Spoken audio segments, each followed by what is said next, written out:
Hi friends, welcome to Prerana and Sadhana class. ప్రాచీన భారతదేశ నాగరికతల గురించి తెలుసుకుందాం. అంతకంటే ముందు సింధు లోయ నాగరికత. సింధు నాగరికత భారతదేశంలోని తొలి నాగరికత అంటారు దీన్నే. సింధు నాగరికత లేదా హరప్పా నాగరికత. ఈ నాగరికతకు సంబంధించిన ఆధారాలు మొదటగా 1921వ సంవత్సరంలో హరప్పా వద్ద బయలుపడ్డాయి. మరి తవ్వకాలు మొదటగా హరప్పా వద్ద జరిగాయి కాబట్టి దీన్ని హరప్పా నాగరికతగా వ్యవహరించడం అనేది జరిగింది. తదనంతర కాలంలో పురావస్తు శాస్త్రజ్ఞులు జరిపిన త్రవ్వకాల్లో ఈ నాగరికతకు సంబంధించిన ప్రాంతాలు సింధు దాని ఉపనదుల పరివాహిక ప్రాంతంలో విస్తరించి ఉండడం వల్ల దాన్ని సింధు లోయ నాగరికతగా వ్యవహరించడం జరిగింది. ఈ నాగరికతలోని ముఖ్య కేంద్రాలు ఏంటంటే మొహంజదారో, హరప్పా, చనోదారో, కాళీబంగాన్, లోతాల్, ధోల్వీరా, రోపార్ మొదలైన మరియు దైమాబాద్ లాంటి ప్రాంతాలు ఉన్నాయి. సింధు నాగరికతకు సంబంధించి ఇప్పటి వరకు దాదాపు 1000కు పైగా పట్టణాలు, నగరాలను కనుగొన్నారు. ఈ నాగరికత జీవన విధానానికి సంబంధించిన లక్షణాలు అన్ని నగరాల్లో దాదాపుగా ఒకే విధంగా ఏకరూపత ఉండడం సాంస్కృతిక ఐక్యతకు సూచిస్తుంది. నాడు సింధు నాగరికత జనాభా దాదాపు 5 మిలియన్లకు పైగా ఉన్నారంట. భౌగోళిక విస్తరణ ఏ విధంగా అయిందంటే పురావస్తు శాస్త్రవేత్తలు హరప్పా, మొహంజదారో నగరాలే కాకుండా ఈ నాగరికతకు చెందిన కొన్ని వందల చిన్న పెద్ద పట్టణాల త్రవ్వకాల ద్వారా వెలికితీశారు.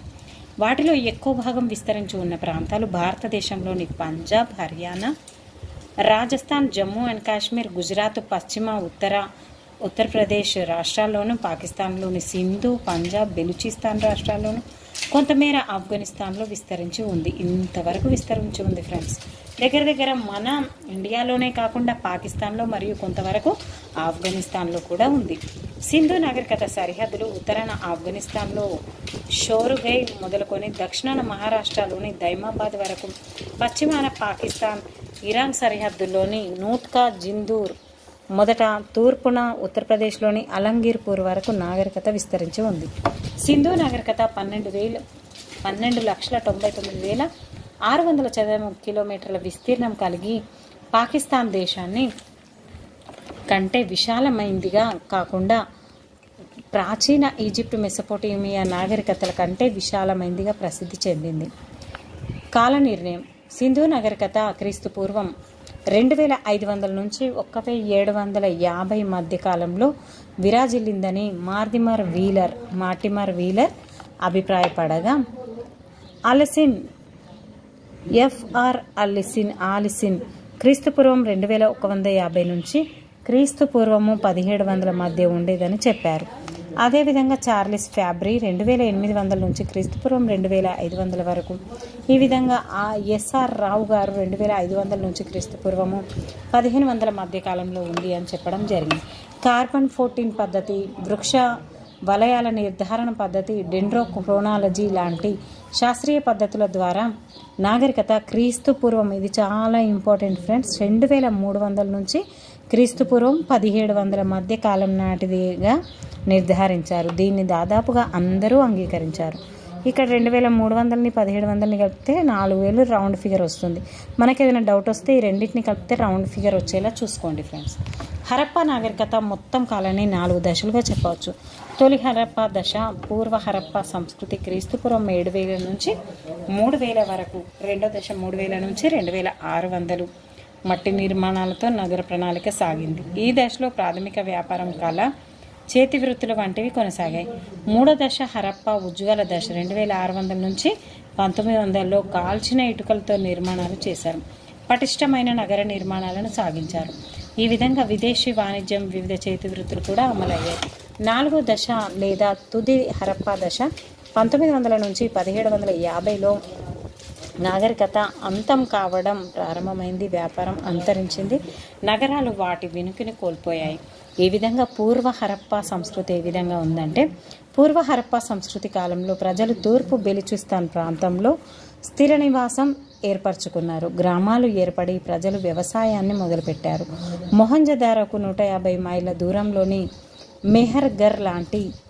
మెహర్ఘర్లో ఇలాంటి పూర్వ హరప్పా సంస్కృతి ఉండేదని త్రవ్వకాల్లో బయటపడింది. ఇది వెలుగులోనికి రావడంతో సింధు నాగరికతకు సంబంధించి అంతవరకు ఉన్న అవగాహనలో మార్పు అనేది వచ్చింది. మెహర్ఘర్లో దాదాపు 7000 క్రీస్తుపూర్వము 7000 సంవత్సరాల పూర్వమే వ్యవసాయం పశుపోషణ చేసినట్లు ఆధారాలు బయటపడ్డాయి. అంటే వారు వ్యవసాయం చేసి గోధుమ రకాల పంటలను పండించినట్లు తెలిసింది.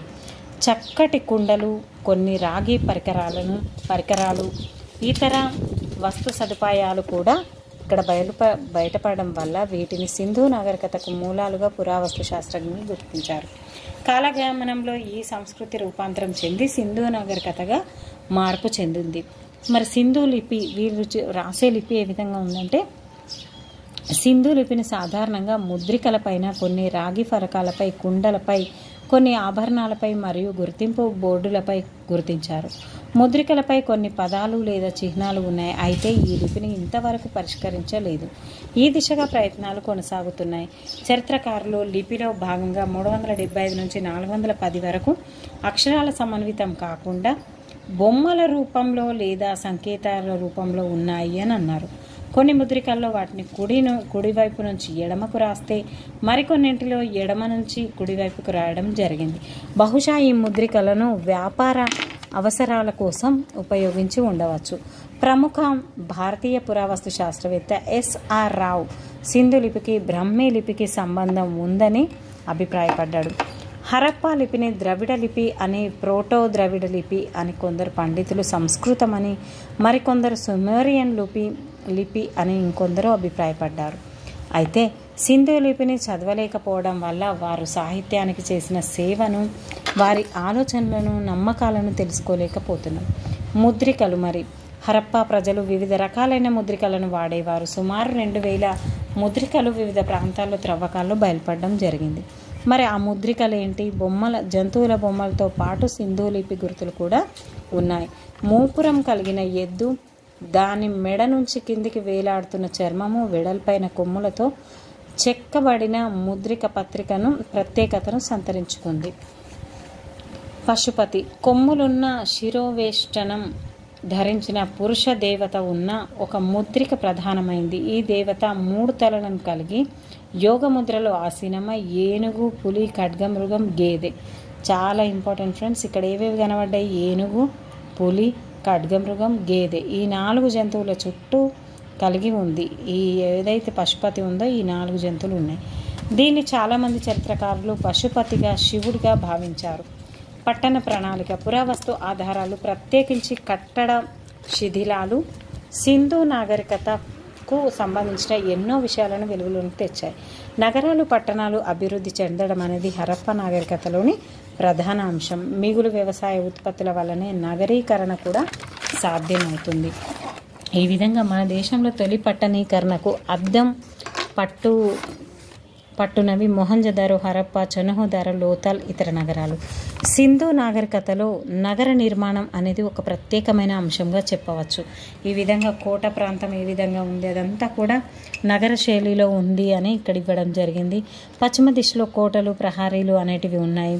అదేవిధంగా హరప్పాలో కోట 1400 అడుగుల పొడవు, 600 అడుగుల వెడల్పుతో 40 అడుగుల ఎత్తును కలిగి ఉంది. మొహంజదారోలో కోట పెద్ద భవనాలను కలిగి ఉంది. కొలతల్లో తేడా ఉన్నప్పటికీ మిగతా సింధు నగరాల్లో కూడా ఇలాంటి కోటలే ఉన్నాయి. కాలిబంగాన్లో హరప్పా వలె కోట దిగువన నివాస ప్రాంతం ఉంది. అయితే చనుహదార్లో మాత్రం కోట అనేది లేదు. ఎక్కడ లేదు కోట అంటే చనుహదారాలో లేదు. హరప్పా, మొహంజదారో నగరాల్లోని ప్రధాన వీధులు ఉత్తరం నుంచి దక్షిణానికి, వాటికి అనుబంధంగా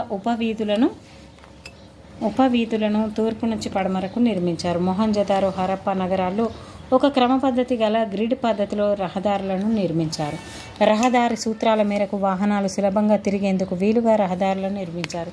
చూడండి ఫ్రెండ్స్, అప్పట్లోనే ఎంత ఒకే పరిమాణం గల ఇటుకలను భవన నిర్మాణంలో ఉపయోగించారు. నిర్మాణాల్లో రాయి, చెక్క కూడా ఉపయోగించడం అయింది.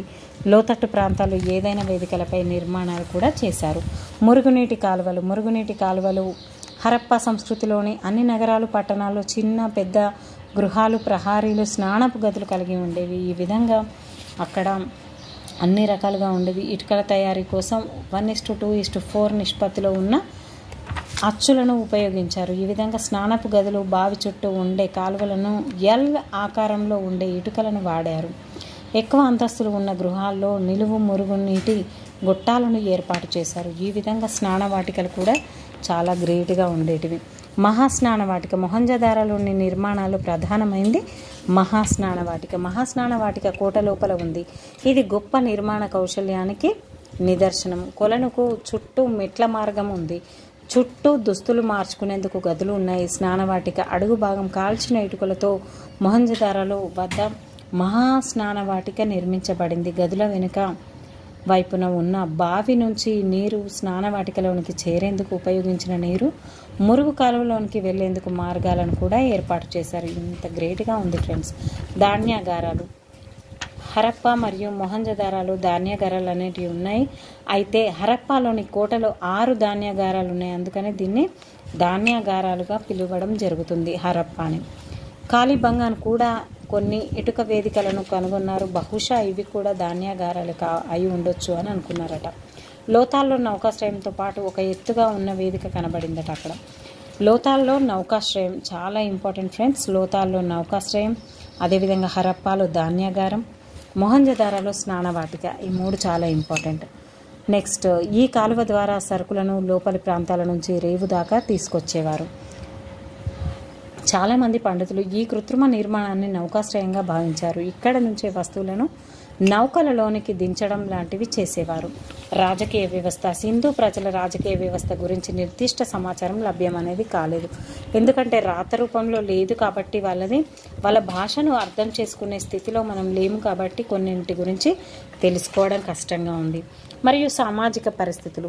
సింధు నాగరికత జాతి నిర్మాతలు ఎవరనే విషయమై చరిత్రకారులు వివిధ రకాల అభిప్రాయాలకు వెలిబుచ్చారు. అయితే సింధు ప్రజల కంకాలాల శాస్త్రీయ పరిశోధన వల్ల సింధు ప్రజల్లో 4 జాతులు ఉండేవని తెలుస్తుంది. Proto ఆస్ట్రలైట్స్, మెడిటరేరియన్, మాంగోలైట్స్, alpine. ఆచార్య భాష్యం అభిప్రాయం ప్రకారం తొలుత ప్రోటోస్టాయిల్ వారు ఉండేవారు. తర్వాత మెడిటరేరియన్లు వచ్చి చేరడంతో నాగరికత లక్షణాలు ప్రారంభమయ్యాయి అని చెప్పారు. ఈ విధంగా సింధు ప్రజల ఆహారం ఏంటంటే, వీరు కొందరు చరిత్రకారుల అభిప్రాయం ప్రకారం ఏ విధంగా ఉందంటే, సింధు ప్రజలు టర్కో ఇరానియన్లు అని ద్రవిడ భాష అయిన బ్రాహుం మాట్లాడారని కొందరు చరిత్రకారులు తెలిపారు. అయితే సింధు ప్రజల ఆహారం ఏంటంటే గోధుమలు, వరి, పాలు, పండ్లు, కూరగాయలను ఆహారంగా తినేవారు అని చెప్పేవారు. అంతేకాకుండా త్రవ్వకాల్లో బయలుపడిన మేకలు, జింకలు, దున్నపోతులు, పందులు, తాబేళ్లు అవశేషాలు ఈ వాదనకు బలం చేకూర్చున్నాయి. జంతు బలుల ఆచారాన్ని మనం గమనించవచ్చు. ఇదే విధంగా ఆధారంగా దీని చేపలు పట్టడం అనేది కూడా సరదా కోసం చేసేవారు అనేది ఉంది. పత్తిని పండించి వస్త్రాలను నేసేవారు. అదేవిధంగా వారి ఆభరణాలు ఇప్పటికీ చెప్పుకోదగిన రీతిలో ఉన్నాయి. బంగారం, వెండి, కంచు, ముత్యాలు, స్టియటైట్ మరియు బంకమట్టితో వీటిని తయారు చేసేవారు. వడ్డానం, గాజులు, చెవి కమ్మలు ఇలాంటివన్నీ కూడా వాళ్ళు ధరించేవారు.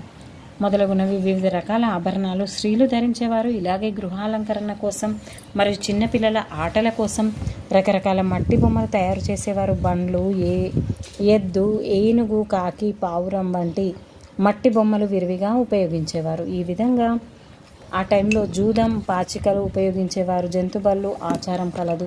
అదేవిధంగా మహాస్నానవాటిక బయటపడిన స్నానవాటిక వద్ద మధ్య పెద్ద ఈత కొలను ఉన్నందువల్ల వీరు ఈత పందాలను కూడా నిర్వహించి ఉండవచ్చు అని చెప్పడం జరిగింది. మరి ఆర్థిక పరిస్థితులు, వీరు నగర శైలిని కలిగి ఉన్నారు. సింధు నాగరికత ఆర్థిక వ్యవస్థ ప్రధానంగా వ్యవసాయం మరియు వ్యాపారపైనే ఆధారపడి ఉంది. అయితే వీరికి తెలియని ఇనుము తెలియదు వీరికి, అదేవిధంగా గుర్రం తెలియదు అనే అంశం ఇక్కడ ఇవ్వలేదు ఫ్రెండ్స్. ఆ రెండిటి గురించి వీరికి తెలియదు. గ్రామస్తులు తమ అవసరాలకే కాకుండా వృత్తి పనివారు, వ్యాపారులు వంటి పట్టణాల్లో నివసించే వారి అవసరాలను తీర్చేందుకు కూడా కష్టపడి పనిచేసేవారు. నాగలి వంటి భూమిని దున్నే వ్యవసాయ పనిముట్లు త్రవ్వకాల్లో లభించకపోయినా కాలిబంగాన్ ప్రాంతాల్లో కనిపించిన వ్యవసాయ భూములను బట్టి రాజస్థాన్ ప్రాంతంలో నాగలి వంటి వాటిని ఉపయోగించారు అని తెలుస్తుంది. హరప్ప ప్రజలు కొయ్య నాగళ్లను పంటలకు కోసేందుకు రాతి కొడవళ్లను ఉపయోగించారు. ఈ విధంగా గోధుమ, బార్లీ, బఠానీలు, నువ్వులు, ఆవాలు మొదలైనవి హరప్ప ప్రజల ఆహార పంటలు. లోతార్, రంగాపూర్లలో వరి పండించినట్లు ఈ ప్రాంతాల కుండల్లో పొట్టుతో కూడిన బియ్యం లభించడాన్ని బట్టి తెలుస్తుంది. ఈ విధంగా వారు పత్తిని తొలిసారిగా పండించిన వారు హరప్ప వారు అని తెలియడం జరిగింది. పాడిని సమకూర్చే పశుగణంతో పాటు మూపురపు ఎద్దు, గేదెలు, గొర్రెలు, మేకలు, పందులు వంటి జంతువులను కూడా పెంచుకున్నారని తెలుస్తుంది. జంతువుల బొమ్మలు ఉన్నాయి కానీ గుర్రం బొమ్మ అనేది లేదు. గుర్రం చిత్రం తప్ప అనేక రకాల జంతువుల చిత్రాలు ఉన్నాయి. అందుకని వీరు గుర్రాన్ని వాడలేదు అని తెలుస్తుంది. వ్యాపారం, వాణిజ్యం అనేది ఏ విధంగా అంటే వృద్ధి చెందిన కళలు, వృత్తులు హరప్ప ప్రజలకు వర్తక వ్యాపారాలను తమ ప్రధాన వృత్తిగా ఎంచుకునేటట్లు చేశాయి. హరప్ప కాలం నాటి ఆర్థిక వ్యవస్థలో గుర్తించదగిన విషయం స్వదేశీ విదేశీ వ్యాపారం. లోథాల్ రేవు పట్టణం నుంచి వీరు ఎక్కువ విదేశస్తులకు పంపడం అనేది జరిగింది. పత్తి ముఖ్యమైన ఎగుమతి వస్తువుగా ఉంది ఫ్రెండ్స్. ఖనిజాలు. హరప్ప ప్రజలు రాగిని రాజస్థాన్లోని కేత్రి గనుల నుంచి, బంగారాన్ని కర్ణాటకలోని కోలార్ గనుల నుంచి, అదేవిధంగా వెండిని ఆఫ్ఘనిస్తాన్ నుంచి సంపాదించారు. వస్తు సామాగ్రిని తమ యాజమాన్య హక్కులకు తెలియజేసే విధంగా వ్యాపారస్తులు ముద్రికలను ఉపయోగించారు. ఈ విధంగా కాకపోతే వీరికి ఇనుము అనేది తెలియదు. తూనికలు, కొలతలు. సింధు కాలం నాటి పట్టణ ప్రజలు వ్యాపారం, ఇతర అవసరాలకు తూనికలు, కొలతలను కూడా ఉపయోగించారు. ఈ విధంగా హరప్ప వారికి కొలతలకు సంబంధించిన జ్ఞానం కూడా ఉంది. సాంకేతిక కళలు. వీరు వెడల్పైన కత్తులు, రంపాలు, శూలాలు మొదలైనవి కూడా వాడారు. అదేవిధంగా రాగి పనిముట్లను తయారు చేసే కొలిమలు కూడా కనుక్కున్నారు. హరప్ప నగరాల్లో అనేక వృత్తులు, కళలు అభివృద్ధి చెందాయి అనేది మనకు తెలుస్తుంది. అదేవిధంగా పూసల తయారీ నైపుణ్యం అనేది ఉంది. పూసల తయారీ కూడా ప్రధానమైన చేతి పనిగా వృద్ధి చెందింది. కార్నీనియన్ మరియు ఎగేట్ లాంటి విలువైన రాళ్లతో పూసలను తయారు చేశారు. చనుహుదార లోతాల్లో పూసల తయారీ పరిశ్రమలు పడ్డాయి. బంగారం, వెండి పూసలు కూడా బయటపడ్డాయి. దంతాలను ఉపయోగించి కూడా వివిధ ఆభరణాలను వీరు తయారు చేయడం జరిగింది. హరప్ప మన్మయ పాత్రలు. హరప్ప ప్రజలు కుమ్మరి చక్రాన్ని ఉపయోగించడంలో సిద్ధహస్తులు. ఈ విధంగా వీరు కుమ్మరి చక్రాలను ఉపయోగించి చాలా రకరకాల ఆభరణాలతో పాటు అదేవిధంగా పురుషుల బొమ్మల కంటే స్త్రీల బొమ్మలు అధికంగా ఉండడం అమ్మతల్లి ఆరాధనకు నిదర్శనంగా చెప్పబడుతుంది. వీటితో పాటు వివిధ రకాల పక్షులు, కోతులు, కుక్కలు, గొర్రెలు, ఆవులు, మోపురంతో కూడిన ఎద్దు బొమ్మలు కూడా బయటపడ్డాయి. మరి మత పరిస్థితులు. హరప్ప కాలం నాటి మత విశ్వాసాలు, ఆచారాలు తెలుసుకునేందుకు కేవలం ఆ కాలంలో లభ్యమైన ముద్రికలు, టెర్రాకోట బొమ్మలు ఉపయోగపడతాయి. ఈ విధంగా వారు అమ్మ తల్లిని, పశుపతిని పూజించడం అనేది జరిగింది ఫ్రెండ్స్. దీన్నే మళ్ళీ ఇవ్వడం జరిగింది. మృతదేహాన్ని ఉత్తర దక్షిణాలుగా ఉంటే ఉత్తరం వైపు తల, దక్షిణం వైపు కాళ్ళు ఉండేలా పూడ్చిపెట్టేవారు. కొన్ని ప్రాంతాల్లో మృతదేహాలతో పాటు కొన్ని వస్తువులు, ప్రధానంగా గాజులు, పూసలు, గాలి అద్దాలు, రాగి అద్దాలు వంటి వాటిని పూడ్చిపెట్టేవారు. దీన్ని బట్టి హరప్ప ప్రజలు మరణానంతరం జీవితం ఉంటుంది అని నమ్మేవారు. ఇది ఫ్రెండ్స్ వీరి యొక్క హరప్ప నాగరికతకు పతనం ఏ విధంగా అయింది. మరి హరప్ప నాగరికత పతనానికి అనేక మంది చరిత్రకారులు అనేక రకాలుగా చెప్పడం జరిగింది. సర్ మార్టివర్ వీలర్ హరప్ప నాగరికత గురించి పతనానికి ఆర్యుల దండయాత్రలే కారణమని మార్టివర్ వీలర్ చెప్పడం జరిగింది. ఈ విధంగా కొద్దిమంది అలా మరియు సింధు నాగరికత సింధు ఒడ్డున ఉంది కాబట్టి అక్కడ వరదలు రావడం వల్ల ఇది నశించిపోయింది, ఇది అంతమైపోయింది అని కొద్దిమంది అభిప్రాయం ఫ్రెండ్స్. అదేవిధంగా హరప్ప నాగరికత కొనసాగింపు ఏ విధంగా జరిగింది అనేది ఇక్కడ ఇవ్వడం జరిగింది. ఒక్కసారి ఇక్కడ చూడండి ఫ్రెండ్స్. ఇక్కడ ఉన్న ప్రదేశాలను ఒకసారి గమనించండి. Thank you friends. మనం నెక్స్ట్ క్లాస్లో ఆర్య నాగరికత గురించి తెలుసుకుందాం. ఈ